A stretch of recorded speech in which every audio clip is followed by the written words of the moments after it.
吉下淡市府城甲全国各区福赛马祖的庙宇大会师超过2000尊天上圣母，拢聚集伫鹿里门天后宫。今年兴逢台南400嘛，互30外冬后再次登场的马祖姊妹花特别有意义。9号暗时伫记号发挥进前，市长夫人甲侪贵宾面带拢到场，共同见证万人点灯仪式，嘛为台南、为台湾记号场面相当盛大。点灯。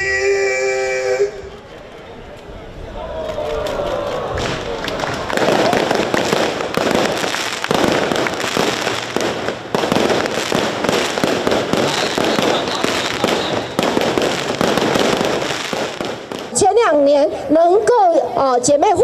山海情姐妹会这是非常盛大，而且今年先预告一下会更盛大。我们期待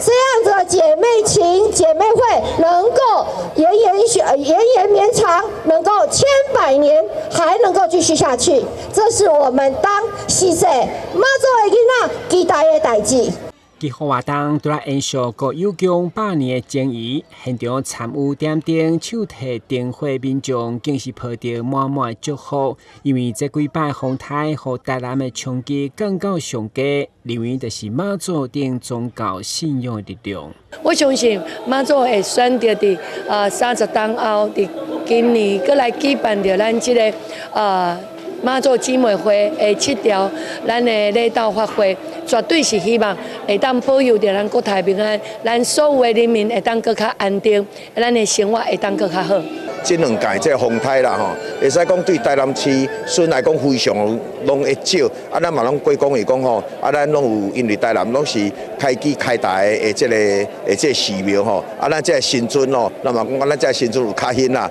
当然咱嘛是相信安尼所以咱心目中拢有咱的守护神，像迄个马祖就是咱的守护神。活动现场包括很强国色国乐团精彩演奏，以及所处中兴宫天主文圣的南管高登献礼，拢互大家印象深刻。希望马祖慈悲的大爱会当庇佑国泰民安，风调雨顺。台南新闻郭文吉采访报道。